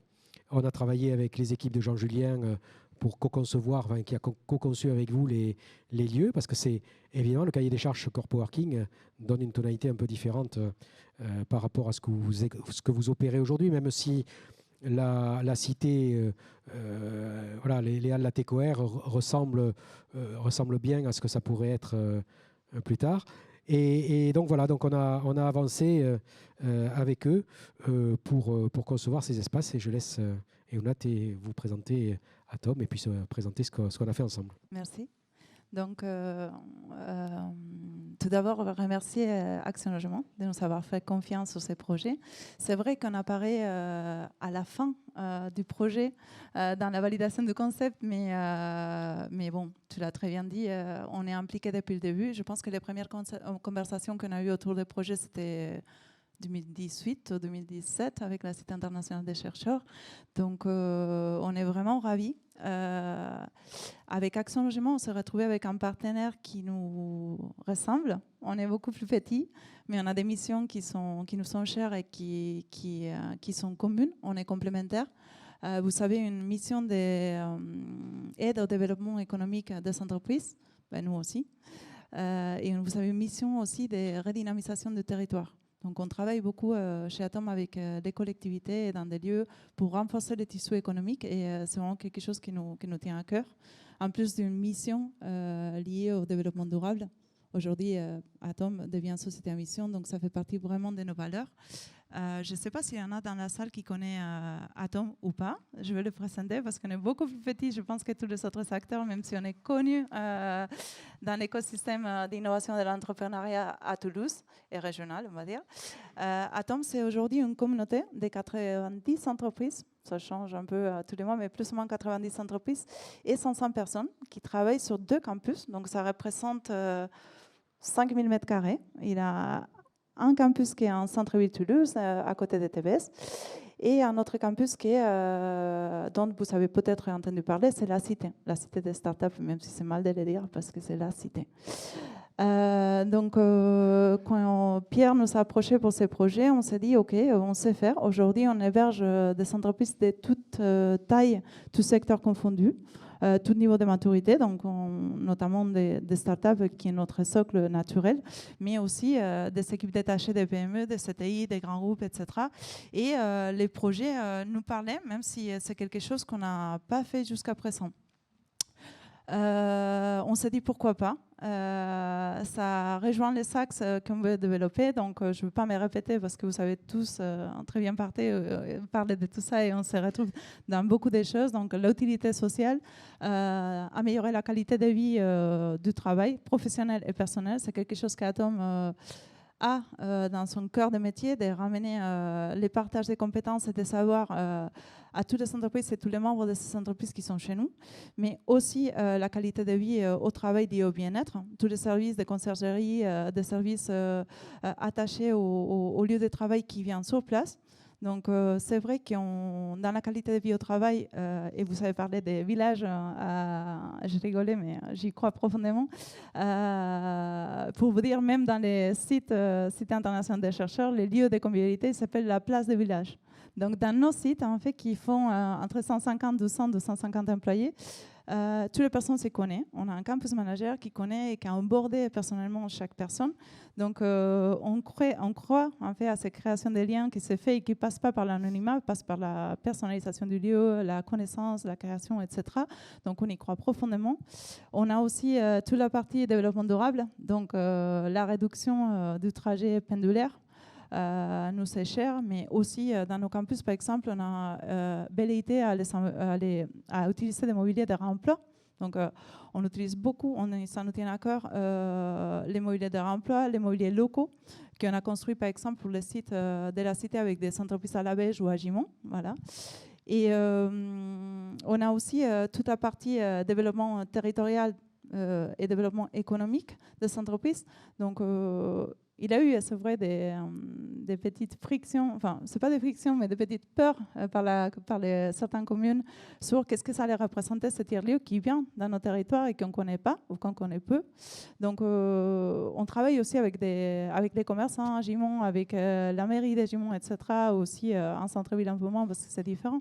Mais l'idée, c'est aussi de créer des liens, de créer des synergies avec les acteurs locaux. On les fait déjà sur nos sites à Toulouse, mais c'est de continuer à le faire. Ça, c'est dans notre ADN, donc il n'y a pas de raison que ça change. Et l'idée, ce n'est pas de créer une ville dans la ville, mais d'une petite ville pour la ville et par la ville. Et aussi d'utilité pour les entreprises. Donc aujourd'hui, on pense que de changer le paradigme et ramener les lieux de travail près de domicile et pas l'inverse, c'est ce qu'il faut faire. Donc, on y croit fort à ce projet et accompagner les entreprises dans cette transformation qui n'est pas toujours facile et qui n'est pas toujours évident. Donc, c'est un monde, le monde du travail qu'on connaît bien. On côtoie des acteurs très différents, de la grande groupe à la petite start-up qui vient de se lancer. Donc, on espère pouvoir apporter aussi cette pierre à l'édifice. Donc voilà, on a hâte de voir des résultats de l'exploitation, de partager avec des autres opérateurs qu'on connaît bien, comme Belleville, qui me semble que était là, ou In Situ. Donc on n'a plus qu'à faire et on a hâte d'ouvrir les nouveaux sites qu'on va vous présenter tout à l'heure. Merci Pierre. On a hâte également.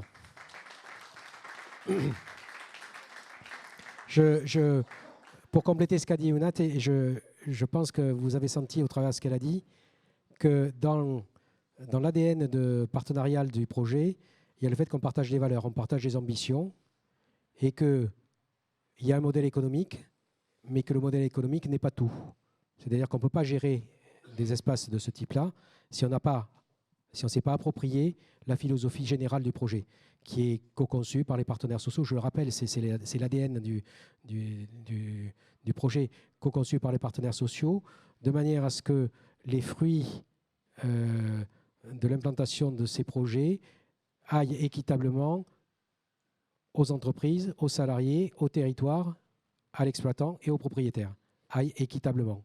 Et il s'agit vraiment que ça soit quelque chose qui soit bien compris par tous les participants et toutes les personnes qui sont accrochées à ce projet. Et on y tient beaucoup parce que ça nous permet d'avoir développé ce projet jusqu'ici dans cet esprit-là. Et c'est quelque chose qui va être suivi au niveau d'Action Logement, puisque tout à l'heure, Alexia, je crois qu'Alexia est partie. Je ne sais pas si elle est là. Non, oui, je crois qu'elle est partie. Donc, du coup, bien entendu, la gouvernance d'Action Logement va créer une instance. Pour l'instant, on était en mode projet. Mais à l'avenir, comme le projet va se développer, il va falloir qu'il y ait une instance qui représente la gouvernance Action Logement, qui choisisse les projets Aujourd'hui, c'est nous qui le faisons, Technostructure, hein, mais à l'avenir, c'est la gouvernance qui va choisir ces projets avec un outillage et des outils d'aide à la décision qu'on est en train de mener avec Jean-Julien, avec Francis et avec Nicolas. Et puis, au-delà de la sélection des projets, nous aurons également un suivi des projets. Parce que ce n'est pas parce qu'on crée un corpo working et qu'on a le label corpo working qu'il ne faut pas que la gouvernance d'Action Logement s'assure que dans les 5 ans, 10 ans, 3 ans, peu importe, mais il faut s'assurer que la qualité de service et le respect du cahier des charges est constant et que les entreprises puissent trouver la même qualité, quel que soit l'espace et quel que soit l'exploitant qui exploite l'espace en question. Donc voilà, les quelques suppléments que je voulais apporter au propos d'Eonat et que je remercie. Alors, je crois qu'on a terminé la séquence des 10 moments clés. Du coup, merci beaucoup de votre présence, Étienne. Et voilà. Autour de je l'ai dit tout à l'heure, quand on a fait une interruption, je ne sais pas si c'est forcément utile, mais ou s'il y a des gens qui veulent. Il y a plein de gens qui ont participé dans la salle au projet, qui n'étaient pas dans le PowerPoint. Si jamais il y en a un qui veut s'exprimer, voilà, n'hésitez pas. Je ne sais pas si vous avez quelque chose à rajouter. On va passer après à la présentation des 2 premiers sites. Donc, je ne sais pas si l'un d'entre vous a un témoignage à apporter sur le projet. Non, Stéphane, non. Bon, d'accord. Donc, tout à l'heure, Jean-Julien vous a fait un peu le rapport des premières expériences, des premiers retours d'expérience que nous avons sur l'expérimentation que nous menons à Blagnac avec ses salariés dans l'espace d'expérimentation. On est à la veille, pas tout à fait à la veille, mais enfin, ça va, les 2 premiers lieux vont ouvrir bientôt. Et donc, à force de vous parler de Gimont et de la Cité des chercheurs, eh bien, on va vous faire je vais vous faire, et Eonat pourra participer évidemment au sujet parce qu'elle connaît le sujet aussi bien, si ce n'est mieux que moi. Donc voilà le site Comtesse du Barry à Gimont. Donc vous avez la perspective d'Archy qui est à gauche. C'est un site de 900 et quelques mètres carrés, donc qui est un peu en dessous de la limite d'Action Logement, mais qui permet, vous allez voir l'implantation de l'usine Comtesse du Barry, c'est immense. Et donc du coup, on a prévu qu'il y avait une première tranche et il y a une deuxième tranche qui est prévue pour pouvoir obtenir la capacité optimale pour que le modèle économique soit atteint. Donc ça, c'est la perspective d'Archy. Et puis vous voyez à côté des photos de chantier. Alors ça, ce sont des photos qui datent d'août. Donc je crois que tu es passé en septembre, début septembre. Donc ça a un peu avancé par rapport à ça. Bon, c'est déjà un peu cloisonné. Les terrasses qui n'existaient pas, donc vous voyez les 2 terrasses côté Pyrénées qui n'existaient pas sont maintenant construites. Et donc pour vous donner un ordre d'idée, effectivement ici, les zones de convivialité se situent le long de ces terrasses et vous avez une vue magnifique sur les Pyrénées quand les Pyrénées sont visibles, et c'est souvent le cas. Et donc c'est vraiment un site qui a à la fois un bâti qui est intéressant parce que c'est un bâtiment ancien avec beaucoup d'histoire et un emplacement magnifique. Pour le situer, donc vous avez ici une vision d'un des pignons qui comporte encore la fresque de la Comtesse du Barry. Et vous avez ici le plan de la commune. Donc vous avez le site. Alors je ne sais pas si j'ai un pointeur. Non. Donc vous avez le site de la Comtesse du Barry, donc l'usine qui est ici, et vous avez le centre-ville qui est ici. Donc vous êtes à 5 minutes à pied du centre de Gimont, donc à 5 minutes à pied des commerces, des restaurants et de tout ce qui permet de se ressourcer entre midi et 2 ou le soir avec toute l'offre possible de Gimont. Et vous avez ici une vue d'ensemble avec le bâtiment qui est en haut à gauche, donc le bâtiment blanc qui est le site Comtesse du Barry. Donc voilà l'usine dans laquelle on est en train d'aménager les premiers locaux. Alors, On pensait ouvrir, on a dit qu'on ouvrait début 2023. On va bien ouvrir début 2023, mais peut-être que ça sera un début un peu plus long que ce qu'on avait prévu parce que le chantier se poursuit. Vous connaissez les difficultés dans le bâtiment aujourd'hui, d'approvisionnement, de main-d'œuvre, etc. Et donc, du coup, également pour l'approvisionnement en mobilier. Donc, du coup, il est possible que ce soit décalé de quelques semaines, peut-être de quelques mois. Mais voilà, ça sera quelque chose qui sera ouvert de toute façon avant l'été. Vous avez ici un plan d'aménagement intérieur qui vous permet de voir la configuration des lieux.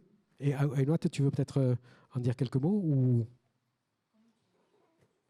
Oui, vas-y. Donc, le bâtiment, il fait 800 mètres carrés. Donc, vous avez 2 rez-de-chaussée R+1. Donc, ça fait 400 plus 400. Les 2 plantes, ils sont exactement pareils, contrairement à l'autre bâtiment, par exemple, sur lequel on travaille.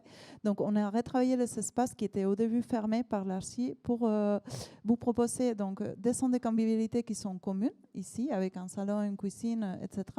Après, vous avez des zones qui sont fermées. Donc, du coup, entreprise 1, entreprise 2 et celle-ci. C'est des zones qui peuvent être louées à une seule entreprise qui décide de prendre, par exemple, 10-14 postes, on va dire. Là, celui-là, par exemple, il fait, me semble, 82 mètres carrés, ça fait 14 postes de travail. Donc, l'idée, c'est d'avoir des lieux qui sont sécurisés. Donc, si par exemple, on a une équipe de Continental, DAK, etc., qui vient sur place, il aura un badge qui est pour entrer ici. Donc, toutes les petites lignes rouges que vous voulez, c'est des sécurisations des portes qui ne rentrera pas ici. Il pourra alors aller dans les espaces communs et dans les espaces de réception, des réunions, etc., et dans leur espace de travail. Il aura aussi pour proposer à des entreprises qui sont plus petites ou qui sont des entreprises locales des espaces de travail qui seront d'open space, qui seront partagés.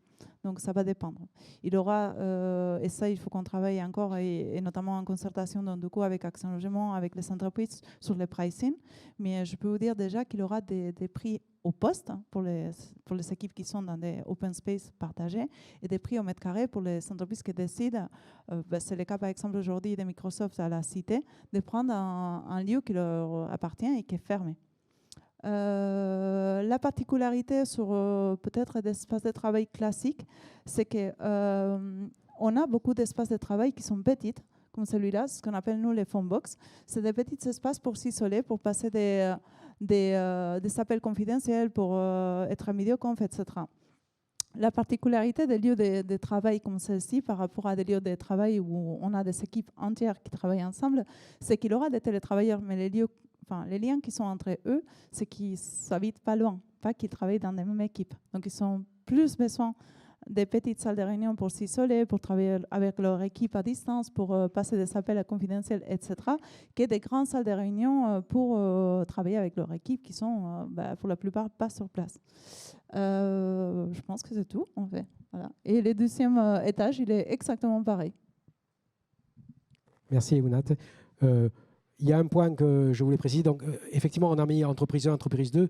En fait, il y a un espace inter-entreprise où des gens pourront venir s'installer avec d'autres salariés d'autres entreprises. On l'a appelé entreprise 1 et entreprise 2, mais ces espaces peuvent tout aussi bien être exploités inter-entreprise si nécessaire. Donc, le sujet, c'est que ça soit très modulable pour que ça puisse s'adapter à toutes les circonstances et que ça puisse être réversible en fonction des entreprises qui contractent ou pas. Il y a un espace qui est particulier. Alors, je ne sais plus, je pense que c'est celui-ci. Il y a un espace qui est ouvert sur l'extérieur. Et cet espace, dans le cahier des charges, il est prévu qu'il y ait un espace qui permette d'avoir un SAS sur l'extérieur. Le SAS sur l'extérieur, ça veut dire qu'il y a des commerçants, des associations qui peuvent venir s'installer ici dans la petite salle de réunion qui a un accès extérieur possible et que cette salle puisse accueillir donc des partenaires et que ça puisse accueillir également Action Logement pour faire éventuellement une permanence sur le logement, mais aussi les partenaires sociaux de proximité qui puissent venir là parce qu'un des sujets du télétravail à domicile, c'est que le dialogue social est rompu puisqu'on ne peut pas aller au domicile des gens. En revanche, dans le cahier des charges, il a été prévu que les partenaires sociaux de proximité puissent venir faire une permanence dans les lieux.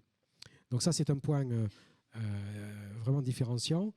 Et ensuite, nous avons beaucoup de salles de réunion des salles de convivialité, ici notamment avec accès à la terrasse, les phone box qu'a décrite Eunat tout à l'heure. Qu'est-ce que j'oublie? Le fait, oui, l'accès se fait par ici, l'accès principal, et vous avez des portes sécurisées, badgées, pour les espaces privatifs ou interentreprises. En revanche, ici, on a prévu que cet espace de convivialité, avec 2 petites salles de réunion et éventuellement la salle de réunion ici, puisse être accessible. Tout est organisé pour que ça puisse être accessible hors des horaires de travail, pour qu'éventuellement il y ait une association qui se réunisse ou un événement ou quoi que ce soit d'autre. Donc du coup, le fait que ce lieu vive en dehors des heures de travail a été aussi organisé.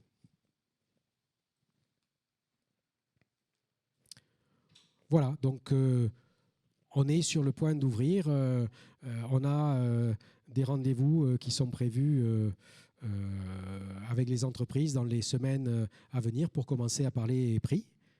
Parce qu'évidemment, on arrive au cœur du sujet. Hein. Maintenant, il va falloir qu'on s'entende sur qui va et à quel prix et sous quelles conditions et quel contrat. Donc, c'est l'étape qui nous attend à venir entre aujourd'hui et l'ouverture des lieux qui sera probablement au printemps prochain. Est-ce que sur Gimont, vous avez des questions ou des précisions à demander? Donc, Gimont, on est dans le concept de départ qui est on crée des espaces en périphérie de la métropole pour que des gens qui habitent à moins de 15 minutes autour de Gimont puissent pratiquer leur télétravail à Gimont. Cité des chercheurs, c'est complètement autre chose.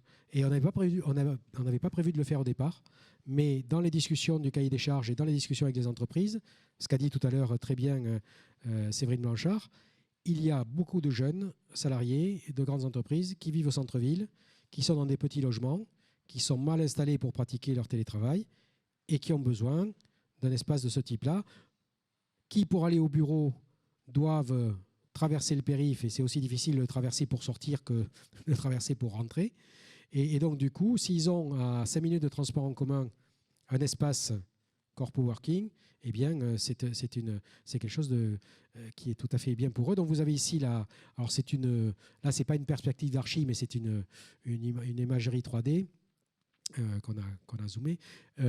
Donc, l'implantation, c'est entre la rue des 36 Ponts et la grande rue Saint-Michel. C'est à 2 minutes à pied du palais de justice. Donc, il n'y a pas plus central. C'est vraiment extrêmement central.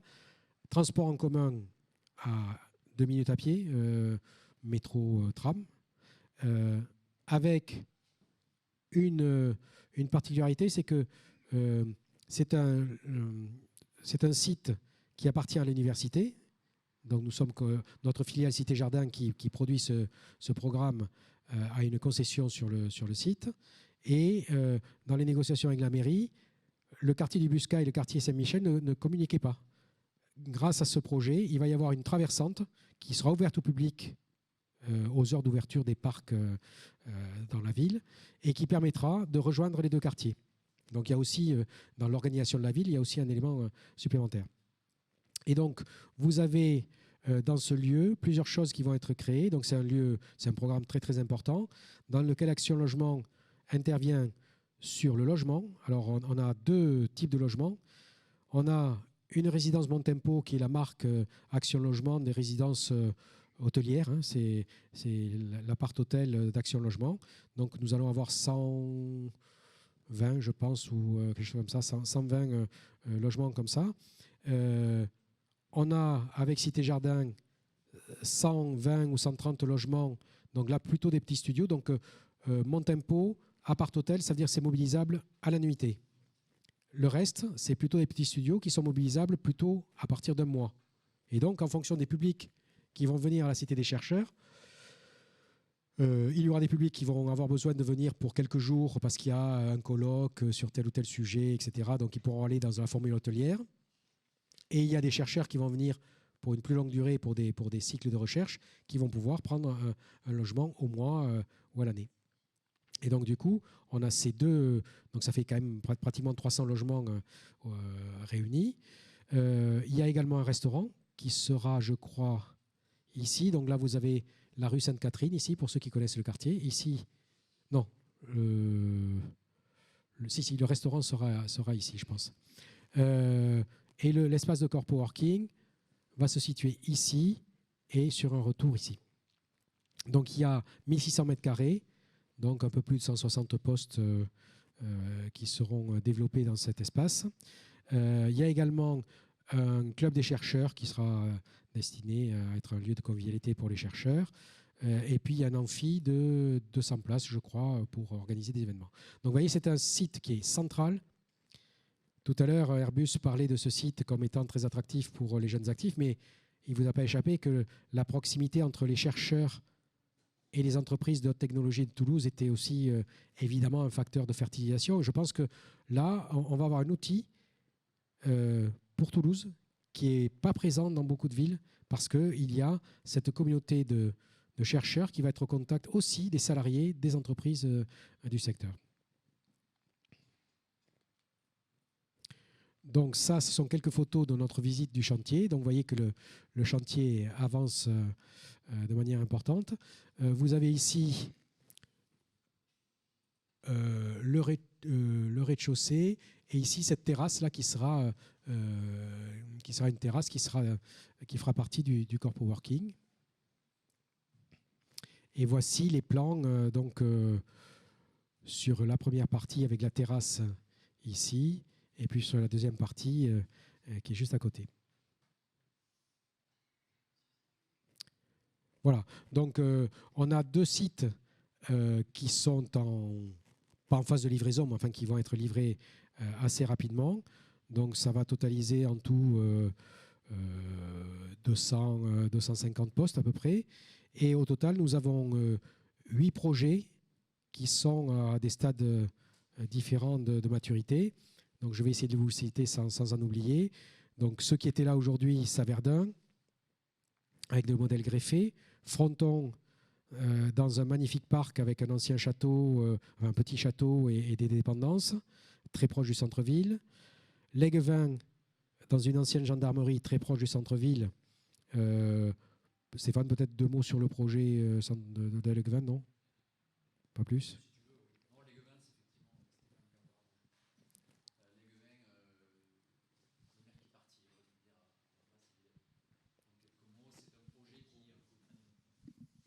Oui, bonjour à tous. Oui, c'est un projet sur Léguevin en fait, qui s'inscrit dans une logique de volonté du maire d'agir concrètement à la réduction des mouvements pendulaires qui sont, pour ceux qui connaissent cette partie de Toulouse et d'entrer de Toulouse tous les matins, une aventure quotidienne, on va dire. Donc là, c'est un sujet qui s'inscrit complètement là-dedans, dans cette logique de fixer et d'avoir une solution immobilière de proximité pour les salariés. Et sur un potentiel de télétravailleurs qui a été étudié par Action Logement, qui est relativement conséquent, donc avec l'extrême proximité du bassin aéronautique au sens large du terme, mais pas que. Donc voilà, donc c'est un sujet, un positionnement de lieu qui est en centre-ville, qui est une ancienne gendarmerie, qui fait l'objet aujourd'hui d'une étude de faisabilité sur sa reconfiguration, sur laquelle la ville est mobilisée, aux côtés d'Action Logement.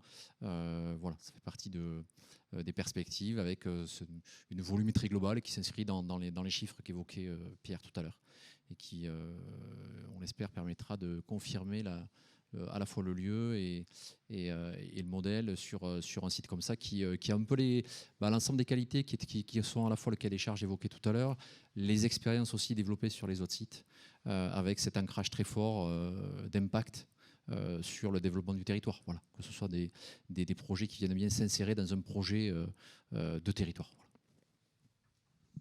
Merci beaucoup Stéphane. Donc du coup, je reviens au centre-ville parce que c'est assez récent, mais nous avons le siège d'une de nos filiales, INLI, qui est situé dans le quartier de la Cartoucherie. Nous avons fait une inauguration récemment de leurs locaux, certains d'entre vous y étaient.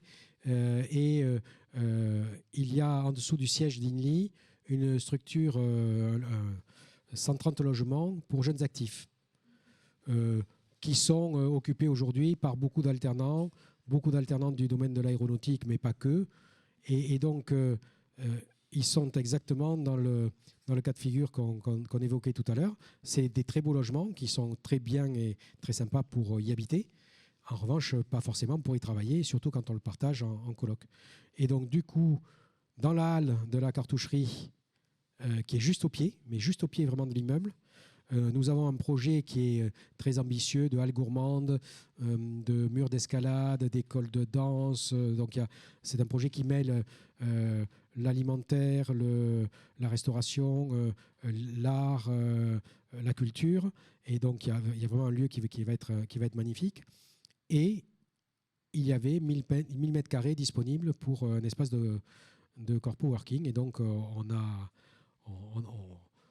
plus ou moins conclu ces derniers jours sur ce sujet-là. Et donc, on aura à peu près une centaine de postes de corpo working à la cartoucherie, avec le tram qui arrive à 1 minute à pied de l'entrée du bâtiment. Il y a également une librairie juste à côté, donc, dans les halles qui est prévu. Donc 2 sites au centre, Cité des chercheurs et cartoucherie, toujours en proximité des transports en commun. Alors on n'aura pas forcément de parking dans ces lieux. Il y en aura à Gimont, il y en aura dans les lieux périphériques. Par contre, on n'a pas prévu que les gens accèdent en voiture. Il ne faut surtout pas qu'ils viennent en voiture. L'idée, c'est qu'ils viennent en transport en commun, en vélo. Il y aura tout ce qu'il faut pour les vélos, évidemment, mais il y aura peu ou pas de parking.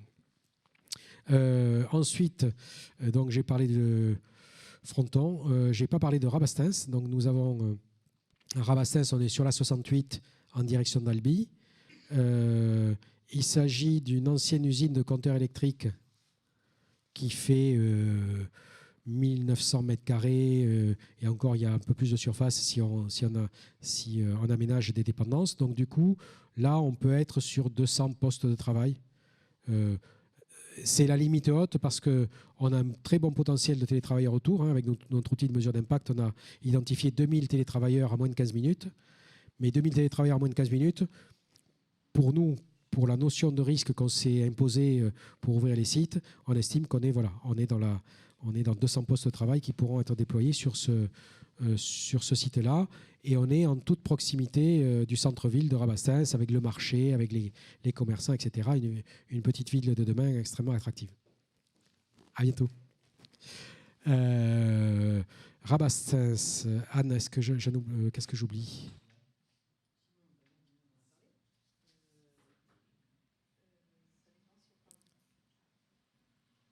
Ah oui, on a un projet avec Cité Jardin qui est tout frais, donc je ne sais pas si on pourra le passer cette année. Il y a une usine de pâtes alimentaires à Villemur, qui est un projet immobilier assez important sur lequel Cité Jardin travaille. Et il y a un bâti magnifique avec la possibilité d'y mettre un espace de corpo working. Donc on s'est positionné, mais on ne sait pas si on aura le temps de le passer dans le programme de cette année. Et après, je crois que c'est tout pour l'instant. Voilà, je ne sais pas si le compte y est. Enfin bref, on a dans les 3-4 ans à venir, il y aura vraisemblablement une dizaine de lieux autour de Toulouse. Et il y a un programme de déploiement qui est en cours pour que ça démarre à Lyon, pour que ça démarre en PACA, en Aquitaine, en Nouvelle-Aquitaine et dans les autres régions, pour qu'effectivement, pour les entreprises nationales, il puisse y avoir un réseau national qui puisse être en un seul point, permettre d'avoir une adhésion à tout le réseau labellisé Action Logement. Voilà, je crois que j'en ai fini, à moins que j'ai oublié quelque chose. Merci à vous.